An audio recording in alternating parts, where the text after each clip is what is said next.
first applied for the Northland CAPS program, I had a basic idea of what exactly it was, and my primary interest was the healthcare and medicine strand, because the previous summer I had watched all the episodes to the show House, and I really wanted to be a medical genius just like House was.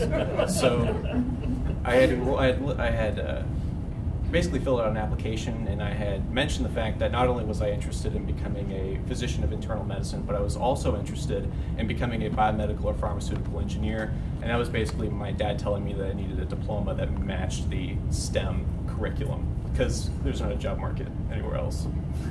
But essentially, what had happened was we'd started out at Liberty Hospital. That's where students from Staley High School had gone to, and part of the class was learning about healthcare and medicine, and the other half was about good manners, like how a doctor should treat a patient, and part of the boot camp was also learning how to, have a professional interview, how to shake someone's hand and how to make eye contact, and really leave an impact on them and let them know who you are and why you are valuable to their company.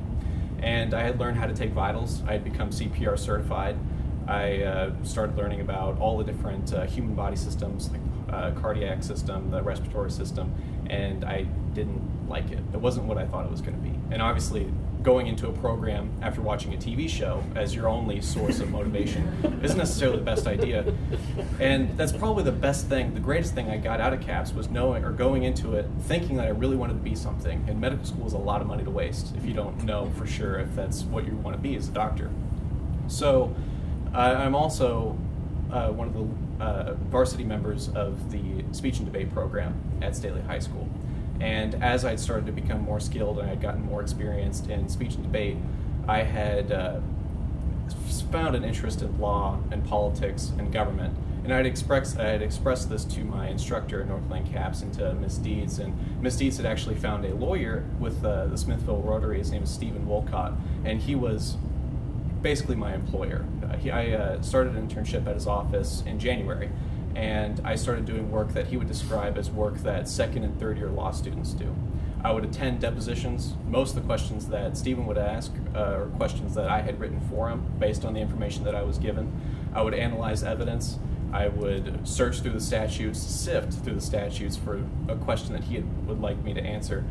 And the Northland CAPS program, at the very core, has been the most influential academic experience that I've ever experienced. It goes so far beyond anything you could possibly do in a high school classroom.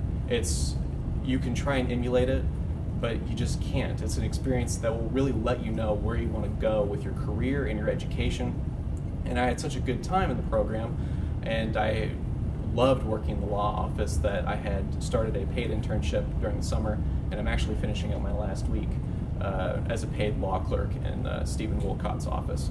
I'm hoping that next year in my re-entry in the program, which I'd set that up with my counselor, I really wanted to be in the program again so I can get further internship experience, and my counselor, Mr. Lundeen at Staley High School, has also been collecting written notices or written agreements from colleges that I would like to apply to that say that they won't knock me down in the admissions process if I don't take a second year of Spanish because of my internship experience in Northland CAPS.